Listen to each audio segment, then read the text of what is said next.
Hello everyone, എല്ലാവർക്കും പുതിയൊരു വീഡിയോയിലേക്ക് സ്വാഗതം. ഇന്ന് നമ്മൾ നോക്കാൻ പോകുന്നത് പ്രൊഫഷണൽ വാല്യൂസിൽ വരുന്ന ഡ്രഗ് എറർ ആണ് കേട്ടോ. ഡ്രഗ് എറർ വന്നാൽ എങ്ങനെ എഴുതും എന്നുള്ളതാണ് നോക്കാൻ പോകുന്നത്. അപ്പോൾ ഡ്രഗ് എററിൻ്റെ സിനാരിയോ വരുന്നത് ഇങ്ങനെയാണ്. നോക്കിക്കേ, you administered a wrong drug and you just realised it. How will you deal with this situation? അതായത് നമ്മളൊരു റോങ് ഡ്രഗ് അഡ്മിനിസ്റ്റർ ചെയ്തു, പേഷ്യൻ്റ് നമ്മൾ അറിയാതെ കൊടുത്തതിന് ശേഷം നമ്മൾ എന്ത് ചെയ്തു? റിയലൈസ് ചെയ്തു കേട്ടോ. നമ്മൾ റിയലൈസ് ചെയ്തു അത് റോങ് ആയിരുന്നു എന്നുള്ളത് റിയലൈസ് ചെയ്തു. അപ്പോൾ നമ്മൾ ആ ഒരു സിറ്റുവേഷൻ എങ്ങനെ ഡീൽ ചെയ്യും എന്നാണ് ചോദിച്ചിരിക്കുന്നത്. പ്രൊഫഷണൽ വാല്യൂസ് നമുക്കറിയാം 10 minutes ആണ് സമയം വരുന്നത്. സൈലൻസ് സ്റ്റേഷനാണ് കേട്ടോ. അതായത് നമ്മൾക്ക് ഈ ഒരു സിനാരിയോ തരും, നമ്മൾ അവിടെ ഇരുന്നിട്ട് എഴുതുവാണ് ചെയ്യുന്നത്. നമുക്കൊന്നും വെർബലൈസ് ചെയ്യാനായിട്ട് ഇല്ല. നമ്മൾക്ക് അറിയാം ബുള്ളറ്റ് പോയിന്റ്സിലാണ് നമ്മൾ എഴുതുന്നത്. ഈ എഴുതിയിരിക്കുന്നത് പോലെയാണ്. നമുക്ക് ഇതുപോലെ ഒരു ചാർട്ട് തരും. അതിനകത്ത് നമ്മൾ ഈ ബുള്ളറ്റ് പോയിന്റ്സ് ഇട്ടിട്ടായിരിക്കും നമ്മൾ ആൻസേഴ്സ് എഴുതുന്നത്. അപ്പം ഇങ്ങനെ ഒരു ഡ്രഗറിൻ്റെ സിനാരിയോ വന്നാൽ എന്തൊക്കെ എഴുതുമെന്നാണ് നമ്മൾ നോക്കാൻ പോകുന്നത്. ഒന്നാമത്തെ നോക്കിക്കേ, I will recognises the possible consequence of error and the importance of patient safety. I will take measures to reduce the effect of harm. Okay, രണ്ട് കാര്യങ്ങളാണ് നമ്മൾ ചെയ്യുന്നതിനകത്ത്. ഒന്ന്, നമ്മൾ ആദ്യത്തെ പോയിന്റ് എന്ത് ചെയ്തും? I will recognise the possible consequences of the error. അതായത് ഇപ്പം ഞാനൊരു പെൻസിൽ അലർജി ഉള്ളൊരു പേഷ്യൻറ്റിന് പെൻസിലും കൊടുത്തെങ്കിൽ എന്തൊക്കെയാണ് അതിൻ്റെ പോസിബിൾ കോൺസിക്വൻസസ്, എന്തൊക്കെ ഉണ്ടാകാം? അതായത് പേഷ്യൻ്റ് എന്താണ്, ഇച്ചിങ് ഉണ്ടാകാം, റാഷസ് ഉണ്ടാകാം, ചിലപ്പോൾ പേഷ്യൻ്റ് അനഫിലാറ്റിക് റിയാക്ഷനിൽ പോകാം. അപ്പോൾ അങ്ങനെയുള്ള പോസിബിൾ ആയിട്ടുള്ള അതിൻ്റെ എഫക്ട്സ് എന്തൊക്കെയാണെന്നുള്ളത്, കോൺസിക്വൻസസ് എന്തൊക്കെയാണെന്നുള്ളത് ഞാൻ ആദ്യം റെക്കഗ്നൈസ് ചെയ്യുമെന്നുള്ളതാണ് ഫസ്റ്റ് പോയിന്റ് എഴുതുന്നത്. And the importance of the patient safety. എപ്പോഴും ഇവിടെ പേഷ്യൻ്റ് സേഫ്റ്റിക്കാണ് പ്രയോറിറ്റി. അതുകൊണ്ട് പേഷ്യൻ്റ് സേഫ്റ്റിക്ക് വേണ്ടിയിട്ട് നമ്മൾ എന്ത് ചെയ്യണം? പെട്ടെന്ന് നമ്മൾ വിളിച്ച് പറയണം, ഇൻഫോം ചെയ്യണം, അതിൻ്റെ ആൻറ്റിഡോട്ടും കാര്യങ്ങളൊക്കെ നമ്മൾ കൊടുക്കണം. മനസ്സിലായോ? അപ്പോൾ അതിന് വേണ്ടിയിട്ട് നമ്മൾ ഇമ്പോർട്ടൻസ് ഓഫ് പേഷ്യൻ്റ് സേഫ്റ്റി നമ്മൾ മനസ്സിലാക്കുന്നു എന്നുള്ളതാണ് ഫസ്റ്റ് പോയിന്റ് പറയുന്നത്. And I will take measures to reduce the effect of the harm. എന്നിട്ട് ആ ഒരു എന്താണ് ആ ഒരു എഫക്റ്റ്, ആ കോൺസിക്വൻസസിൻ്റെ എഫക്റ്റ് നമ്മൾ റെഡ്യൂസ് ചെയ്യുക, അല്ലെങ്കിൽ ആ ഹാം റെഡ്യൂസ് ചെയ്യാൻ വേണ്ടിയിട്ടുള്ള മെഷേഴ്സ് നമ്മൾ എടുക്കും എന്നുള്ളതാണ് ഫസ്റ്റ് പോയിന്റ് നമ്മൾ പറയുന്നത്. അപ്പോൾ എന്തൊക്കെയാണ് എഴുതുന്നത്? I will recognise the possible consequences of the error. എന്തൊക്കെയാണ് പോസിബിൾ എറർ, എന്തൊക്കെയാണ് ഉണ്ടാകാൻ പോകുന്നത് എന്നുള്ളത് ഞാൻ റെക്കഗ്നൈസ് ചെയ്യും. അതുപോലെ പേഷ്യൻ്റ് സേഫ്റ്റി അത് ഇമ്പോർട്ടൻ്റ് ആണെന്നുള്ളത് ഞാൻ മനസ്സിലാക്കും. അതുപോലെ ഐ വിൽ ടേക്ക് മെഷേഴ്സ്, ഞാൻ മെഷേഴ്സ് എടുക്കും. എന്തിനു വേണ്ടിയിട്ടുള്ളതാണ്? Reduce the effect of the harm കുറയ്ക്കുന്നതിന് വേണ്ടിയിട്ടുള്ള എല്ലാ മെഷേഴ്സും ഞാൻ എടുക്കും എന്നുള്ളതാണ് ഫസ്റ്റ് പോയിന്റിൽ നമ്മൾ എഴുതേണ്ടത്. രണ്ടാമത്തെ പോയിന്റ് എന്താണ്? I will check the stability of the patient. നമ്മൾ പേഷ്യൻറ്റിൻ്റെ നോക്കുവാണ്. അപ്പോൾ നമ്മൾ ആദ്യം നമ്മൾ തെറ്റിപ്പോയി, അപ്പോൾ നമ്മൾ ഇനി ഇത് പെട്ടെന്ന് മാനേജ് ചെയ്യണം, അത് നമ്മൾ മനസ്സിലാക്കുന്നു എന്നുള്ള പോയിന്റ് നമ്മൾ എഴുതുന്നു. രണ്ടാമത്തെ നമ്മൾ പേഷ്യൻ്റ് എടുത്തു പോവാണ്. നമ്മൾ എന്താണ്? പേഷ്യൻറ്റിൻ്റെ സ്റ്റെബിലിറ്റി ചെക്ക് ചെയ്യുവാണ്. I will check the stability of the patient by taking observations. അപ്പോൾ നമ്മുടെ പേഷ്യൻറ്റ് സ്റ്റേബിൾ ആണോ എന്ന് പറയുന്നത് എങ്ങനെയാണ്? By taking observations. ഒന്ന് പേഷ്യൻ്റെ ഒബ്സർവേഷൻ എടുത്ത് inform the nurse incharge and medical team of the event and seeks advice. കേട്ടോ, അപ്പോൾ നമ്മൾ എന്ത് ചെയ്യും? പെട്ടെന്ന് തന്നെ നമ്മൾ നഴ്സ് ഇൻചാർജിനെ ഇൻഫോം ചെയ്യും. അതുപോലെ തന്നെ ഇപ്പോൾ നഴ്സ് ഇൻചാർജ് ആകുമ്പോഴേക്കും അവർക്ക് കൂടുതൽ ആൾക്കാരെ കോൺടാക്ട് ചെയ്ത് എന്തൊക്കെ ചെയ്യണം, അല്ലെങ്കിൽ അവർക്ക് മുമ്പ് അവർക്ക് പരിചയം കാണാം, എന്തൊക്കെ കാര്യങ്ങളാണ് അവർ നേരത്തെ ചെയ്തതെന്നല്ലേ. അപ്പോൾ അവർ പെട്ടെന്ന് കാര്യങ്ങൾ പറഞ്ഞിട്ട് അപ്പോൾ നഴ്സ് ഇൻചാർജിനെ നമ്മൾ ഇൻഫോം ചെയ്യണം. പിന്നെ ആസ് പെർ യുകെയിലെ പ്രോട്ടോകോൾ അനുസരിച്ചിട്ട് നഴ്സ് ഇൻചാർജിന് എല്ലാ കാര്യങ്ങളും നമ്മൾ റിപ്പോർട്ട് ചെയ്യണമെന്നുണ്ട് കേട്ടോ. അപ്പോൾ നഴ്സ് ഇൻചാർജിനെ നമ്മൾ ഇൻഫോം ചെയ്യും. അതുപോലെ തന്നെ മെഡിക്കൽ ടീമിനെ നമ്മൾ പെട്ടെന്ന് തന്നെ വിളിക്കും. എന്തിനു വേണ്ടിയിട്ടാണ്? അഡ്വൈസ് എടുക്കാൻ വേണ്ടിയിട്ട്. ഓക്കെ, അപ്പോൾ രണ്ടാമത്തെ പോയിന്റ് നമ്മൾ സ്റ്റെബിലിറ്റി ചെക്ക് ചെയ്യുന്നു പേഷ്യൻറ്റിൻ്റെ, അതുപോലെ തന്നെ നമ്മൾ ഇൻഫോം ചെയ്യുന്നു. അങ്ങനെ ഓർത്ത് വെച്ചാൽ മതി നിങ്ങൾ. I will check the stability of the patient by taking observations and I will inform the nurse incharge and medical team of the event and seeks advice. ആ ഒരു സംഭവത്തെ പറ്റി നമ്മൾ ഇൻഫോം ചെയ്യും. എന്നിട്ട് നമ്മൾ അഡ്വൈസ് സീക്ക് ചെയ്യുന്നത്, നമ്മൾ അഡ്വൈസ് സ്വീകരിക്കുന്നുള്ളതാണ് സെക്കൻഡ് പോയിന്റ്. ഇനി അടുത്തെന്താണ്?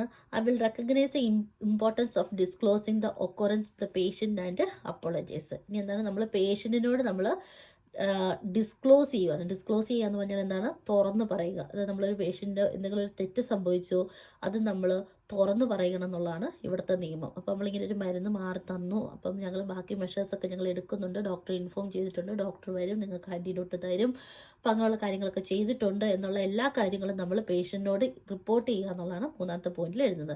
I will recognise the importance of disclosing the occurrence with the patient, അല്ലെങ്കിൽ to the patient and apologise. പേഷ്യൻറ്റിനോട് പറഞ്ഞിട്ട് നമ്മൾ എന്ത് ചെയ്യുകയാണ്? അപ്പോളജൈസ് ചെയ്യുകയാണ്. നമ്മൾ ജസ്റ്റ് മാപ്പ് അപേക്ഷിക്കുകയാണ് ചെയ്യുന്നത് മൂന്നാമത്തെ പോയിന്റിൽ. നാലാമത്തെ എന്താണ്?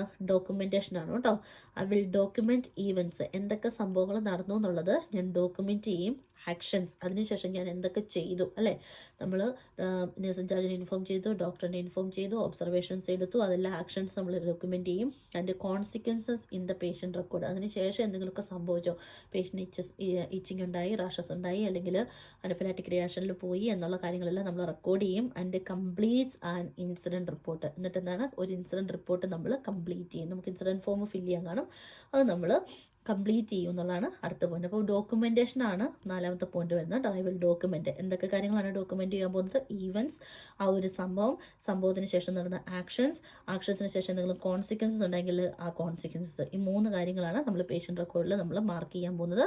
And complete and incident report. അതിനുശേഷം നമ്മൾ എന്താണ്, ഡോക്യുമെന്റിൽ എഴുതിയതിന് ശേഷം ഒരു ഇൻസിഡൻറ്റ് റിപ്പോർട്ടും കൂടെ നമ്മൾ റൈസ് ചെയ്യും. എന്നാണ് 4ാമത്തെ point.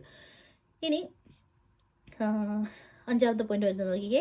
I will make this experience reflect in my practice by exploring the sequence of events and factors that may have influence the occurrence, recognise the learning opportunity and identify the need to revisit drug administration procedure. Okay, ഇവിടെ എന്താ സംഭവം എന്ന് വെച്ചാൽ, നമുക്ക് എപ്പോഴും ഒരു തെറ്റ് പറ്റുമ്പോൾ ഉണ്ടല്ലോ, നമ്മൾ പുറകോട്ട് ചിന്തിക്കുമ്പം നമുക്ക് എന്തെങ്കിലുമൊക്കെ കാരണങ്ങളും കൊണ്ടായിരിക്കും നമ്മൾ ആ തെറ്റ് ചെയ്യുന്നത്. അല്ലെങ്കിൽ നമ്മൾ ഒന്നുകിലും തിരക്കായിരിക്കും, അല്ലെങ്കിൽ നമ്മൾ മറന്നു പോയതായിരിക്കും, അല്ലെങ്കിൽ നമ്മൾ വിട്ടുപോയതാകാനൊക്കെ ഉള്ള ചാൻസ് ഉണ്ട്. അപ്പോൾ അതൊക്കെ നമ്മളൊന്ന് റീകളക്ട് ചെയ്യുവാണ്. അതെന്തൊക്കെയാണ്? I will make this experience, നമുക്കുണ്ടായ ആ ഒരു this experience reflect in my practice, നമ്മുടെ പ്രാക്ടീസിൽ അത് റിഫ്ലക്ട് ചെയ്യുന്നുണ്ട്. എക്സ്പ്ലോറിങ് എന്ന് പറഞ്ഞാൽ ചകഞ്ഞു നോക്കുക. അപ്പോൾ നമ്മൾ ചകഞ്ഞു നോക്കുവാണ്. ദ സീക്വൻസ് ഓഫ് ഈവൻറ്റ്സ്, അതെങ്ങനെയൊക്കെയാണ് സംഭവിച്ചത്. And factors that may have influence occurrence. അപ്പോൾ നമ്മൾ ആ ഈവൻറ്റ്സ് എല്ലാം നമ്മളിങ്ങനെ നോക്കുവാണ്. ഞാൻ അന്നേരം അങ്ങനെ പോയതായിരുന്നു, പിന്നെ ഞാൻ നോക്കിയില്ല, ഡ്രഗ് ചാർട്ട് നോക്കിയില്ല. നമുക്ക് എല്ലാവർക്കും തെറ്റ് സംഭവിക്കാം അല്ലേ. അപ്പോൾ നമ്മൾ ആ ഡ്രഗ് ചാർട്ട് നോക്കിയില്ല, നോക്കാഞ്ഞുകൊണ്ട് ഇതിങ്ങനെ ആയി എന്നുള്ള ആ ഒരു സീക്വൻസ് ഓഫ് ഈവൻറ്റ്സ് നമ്മൾ ഓർത്തെടുക്കുന്നു. അതുപോലെ തന്നെ factors that may have influence occurrence, അതുണ്ടാകാനുള്ള കുറച്ച് ഫാക്ടേഴ്സ് കാണും. നമ്മളപ്പോൾ ആ പേഷ്യൻ്റ് വിളിച്ചു, അങ്ങോട്ട് പോയി, അല്ലെങ്കിൽ ഇങ്ങോട്ട് പോയി, നമ്മളത് മറന്നു പോയി, അല്ലെങ്കിൽ നമ്മൾ നോക്കിയില്ല, അങ്ങനെയൊക്കെ കുറേ ഫാക്ടേഴ്സ് കാണും. അപ്പോൾ അതെല്ലാം ഒന്ന് നമ്മൾ എക്സ്പ്ലോർ ചെയ്തെടുക്കുക. അതായത് നമ്മളൊന്ന് ചകഞ്ഞെടുക്കുക എന്താണ് സംഭവിച്ചതെന്നുള്ളത്. And recognise the learning opportunity. പിന്നെ നമുക്ക് എന്താണ്, ഒരു ലേണിംഗ് ഓപ്പർച്യൂണിറ്റി വേണമെങ്കിൽ, അല്ലെങ്കിൽ ചിലപ്പോൾ നമ്മൾ കാൽക്കുലേഷനൊക്കെ റോങ് ആയി, അല്ലെങ്കിൽ നമ്മൾ അറിയാതെ കൊടുത്തു, അങ്ങനെയൊക്കെ ആണെങ്കിൽ എന്താണ്, ലേണിംഗ് ഓപ്പർച്യൂണിറ്റി ആയിട്ട് എടുക്കുക. ഇതെല്ലാം ഒരു ലേണിംഗ് ഓപ്പർച്യൂണിറ്റി ആയിട്ട് എടുക്കുക. And identify the need to revisit the drug administration procedure. ഇനി നമ്മളൊന്ന് ആലോചിക്കുക, ഇനി ഞാൻ ഒന്നോടെ ആ ഒരു ഡ്രഗ് അഡ്മിനിസ്ട്രേഷൻ പ്രൊസീജിയറിൻ്റെ ക്ലാസ്സിന് റീവിസിറ്റ് ചെയ്യണോ എന്ന് നമ്മളൊന്നോടെ ആലോചിച്ചിട്ട്, ഇപ്പോൾ നമുക്ക് വേണം, കാൽക്കുലേഷൻ ഒന്നും ശരിയായില്ല, അല്ലെങ്കിൽ കാൽക്കുലേഷൻ റോങ് ആയിരുന്നു എന്നൊക്കെ ആണെങ്കിൽ എന്താണ്, നമുക്കൊന്നോടെ ആ ഒരു ഡ്രഗ് അഡ്മിനിസ്ട്രേഷൻ പ്രൊസീജിയറിൻ്റെ നമുക്ക് ക്ലാസ്സിന് റീവിസിറ്റ് ചെയ്യാവുന്നതാണ്. അപ്പോൾ ഇതൊരു ലേണിംഗ് എക്സ്പീരിയൻസ് ആയിട്ട് എടുക്കാനാണ് അവർ പറഞ്ഞിരിക്കുന്നത്. ഒരു ലേണിംഗ് ഓപ്പർച്യൂണിറ്റി ആയിട്ട് എടുക്കുക. അപ്പോൾ ലേണിംഗ് ഓപ്പർച്യൂണിറ്റി ആയിട്ട് എടുക്കുന്നത് നമ്മൾ എന്തൊക്കെ ചെയ്യണം?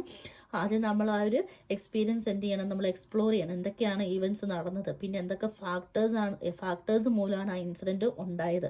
പിന്നെ അതൊരു ലേണിംഗ് ഓപ്പർച്യൂണിറ്റി ആയിട്ട് എടുത്തുകൊണ്ട് നമ്മൾ എന്ത് ചെയ്യുക, ഇനി ഡ്രഗ് അഡ്മിനിസ്ട്രേഷൻ പ്രൊസീജിയർ റീവിസിറ്റ് ചെയ്യണമെങ്കിൽ നമ്മൾ റീവിസിറ്റ് ചെയ്യുക എന്നുള്ളതാണ് ആ ഒരു പോയിന്റിൽ പറഞ്ഞിരിക്കുന്നത്. I will make this experience reflect in my practice by exploring the sequences of events and factors that may have influenced the occurrence, recognize the learning opportunity and identify the need to revisit the drug administration procedure. Last point ഞാൻ explain ചെയ്യുന്നില്ല, എല്ലാത്തിനകത്തും common ആയിട്ടുള്ളതാണ്. I will uphold the standards and values set out in the code, prioritize people, practice effectively, preserve safety and promote professionalism and trust. ഇപ്പോൾ drug error വന്നാൽ നമ്മൾ ഇത്രയും points ആണ് കേട്ടോ എഴുതുന്നത്. ഇത്രയും പോയിന്റ്സ് നിങ്ങൾക്ക് ഓർത്ത് വെക്കുക. ഇങ്ങനെ ഓരോ സെക്ഷനായിട്ട് നിങ്ങൾ ഓർത്ത് വെക്കുക. ആദ്യം എന്താണ്, നമ്മൾ ആ ഒരു പോസിബിൾ കോൺസിക്വൻസസും കാര്യങ്ങളൊക്കെ മനസ്സിലാക്കുന്നു. രണ്ടാമത്തെ പേഷ്യൻ്റ് സ്റ്റെബിലിറ്റി ചെക്ക് ചെയ്യുന്നു. നഴ്സ് ഇൻചാർജിനെ അതുപോലെ തന്നെ മെഡിക്കൽ ടീമിനെ ഇൻഫോം ചെയ്യുന്നു. നമ്മളെന്താണ്, പേഷ്യൻറ്റിനോട് തന്നെ നമ്മൾ ഡിസ്ക്ലോസ് ചെയ്യുന്നു. പേഷ്യൻറ്റിനോട് ഡിസ്ക്ലോസ് ചെയ്തിട്ട് നമ്മൾ അപ്പോളജൈസ് ചെയ്യുന്നു പേഷ്യൻറ്റിനോട്. നാലാമത്തെ എന്താണ്, ഡോക്യുമെൻറ്റേഷനാണ്. എല്ലാ കാര്യങ്ങളും നമ്മൾ ഡോക്യുമെൻ്റ് ചെയ്യുന്നു, ഇൻസിഡൻറ്റ് റിപ്പോർട്ട് എഴുതുന്നു. അഞ്ചാമത്തെ എന്താണ്, ഇതൊരു ലേണിംഗ് ഓപ്പർച്യൂണിറ്റി ആയിട്ട് എടുത്തുകൊണ്ട് നമുക്ക് പഠിക്കണമെങ്കിൽ വീണ്ടും ഡ്രഗിൻ്റെ ഒരു ക്ലാസ് അറ്റൻഡ് ചെയ്യണമെങ്കിൽ നമ്മൾ റീവിസിറ്റ് ചെയ്യുമോ, അതൊരു ലേണിംഗ് ഓപ്പർച്യൂണിറ്റി ആയിട്ട് നമ്മൾ എടുക്കുന്നു. അടുത്ത ലാസ്റ്റ് വൺ എന്താണ്, ദ കോമൺ പോയിന്റ് ആണ്. I will uphold the standards and values set out in the code, prioritise people, practise effectively, preserve safety and promote professionalism and trust. അപ്പോൾ ഇത്രയാണ് കേട്ടോ നമുക്ക് ഡ്രഗ് എററിൻ്റെ പ്രൊഫഷണൽ വാല്യൂസിനകത്ത് വരുന്നത്. എല്ലാ കുട്ടികൾക്കും നന്നായിട്ട് എക്സാം എഴുതാൻ പറ്റട്ടെ എന്ന് ആശംസിക്കുന്നു. എല്ലാവർക്കും നന്നായിട്ട് മനസ്സിലായെന്ന് വിശ്വസിക്കുന്നു.